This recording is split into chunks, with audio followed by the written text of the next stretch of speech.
নামাজে সেজদা দিব যার হুকুমে, রোজা রাখবো তার হুকুমে, নামাজ পড়বো যার হুকুমে, অর্থনীতি চালাবো তার হুকুমে, নামাজ পড়বো যার হুকুমে আমার দেশের কলকারখানা চলবে, নামাজ পড়বে যার হুকুমে পার্লামেন্ট চলবে তার হুকুমে, নামাজ পড়বো যার হুকুমে রাজনীতি চলবে তার হুকুমে। এর উল্টা পাল্টা যদি হয় মুসলমান মানতে পারে কখনই।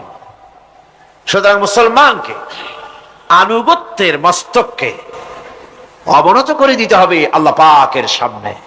আল্লাহর সঙ্গে আর বান্দার সঙ্গে হক আছে, বান্দার উপরে আল্লাহর হক এবং আল্লাহর উপরে বান্দার হক কি, এ ব্যাপারে একটি হাদিস আপনাদেরকে শোনানো যায়।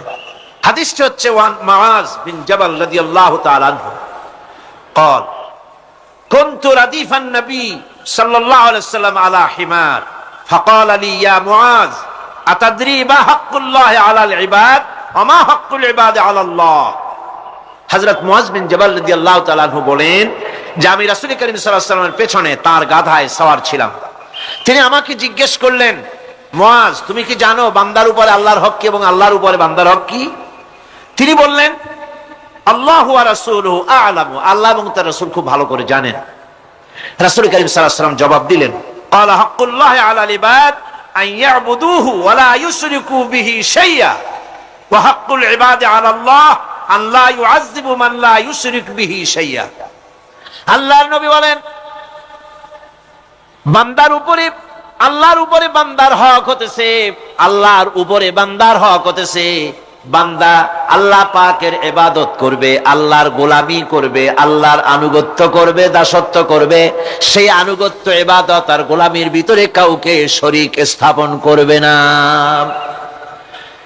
বান্দার উপরে আল্লাহর হক হতেছে যেই বান্দা আল্লাহ পাকের ইবাদত করবে, গোলামি করবে, আর কোন শিরক করবে না, কিয়ামতের দিন ওই বান্দা সম্পর্কে আল্লাহর হক হবে বান্দাকে জাহান্নামের আগুন আল্লাহ পাক হারাম করে দিয়ে তার জান্নাত দিয়ে দিবেন।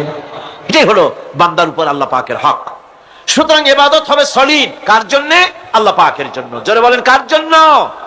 একমাত্র কেবলমাত্র শুধুমাত্র আল্লাহ পাকের জন্য গোলামি হবে। আল্লাহ রাব্বুল আলামিন আপনার ফিঙ্গারপ্রিন্ট, আপনার আঙ্গুলের ছাপ এমন করে দিয়েছেন, এই আঙ্গুল দিয়ে যদি কাগজের উপর একটা টিপ মারেন, টিপ সই করেন, আপনার বাবা কবর থেকে উঠে এসেও বলতে পারবে না যেটা আপনার না।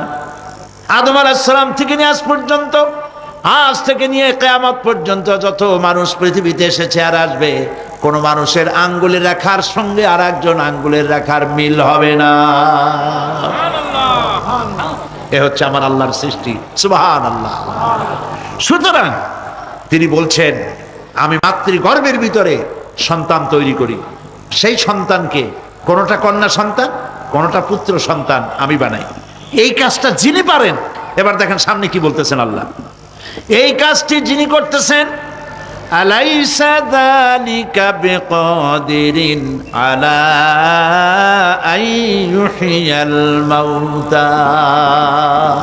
এত বড় কাজ যিনি সম্পাদন করেছেন, এক ফোঁটা নাপাক পানি, এক ফোঁটা নিকৃষ্ট গান্দা পানি যা শরীর থেকে নির্গত হলে পরে গোসল ফরজ হয়ে যায়, এমন এক ফোঁটা পানি দিয়ে তোমার জন্মের উৎপত্তি করেছি, আকার দিলাম, হাত দিলাম, পাও দিলাম, চোখ দিলাম, সুন্দর করে বানালাম, তারপরে পৃথিবীতে পাঠালাম।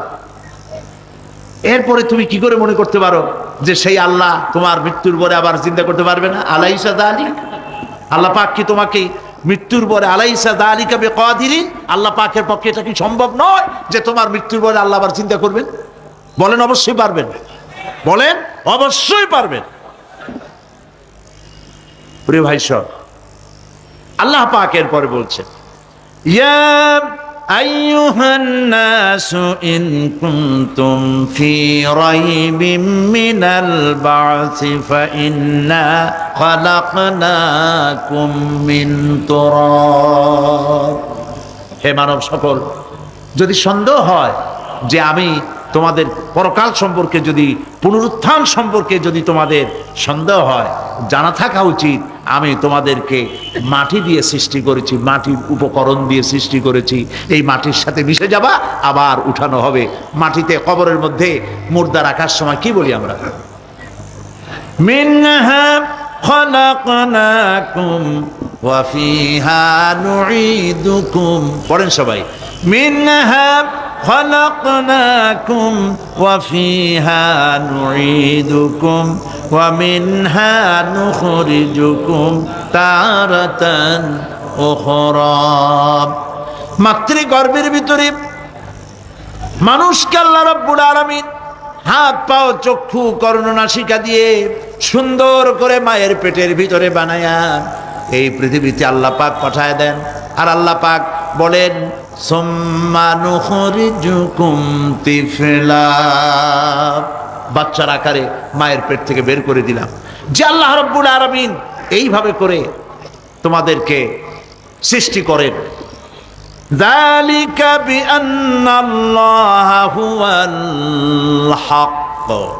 জেনে রাখো, এ সব কিছু এই জন্যই ঘটে যেহেতু আল্লাহ রাব্বুল আলামিন, আল্লাহ তাআলা মহা সত্য। তিনি যা বলেন তাও সত্য। তার কথার মধ্যে কোনো রকমের বৈপরীত্য নাই। ব্যারোমিটার যন্ত্র আছে, যে যন্ত্রের মাধ্যমে আবহাওয়া মাপা হয়।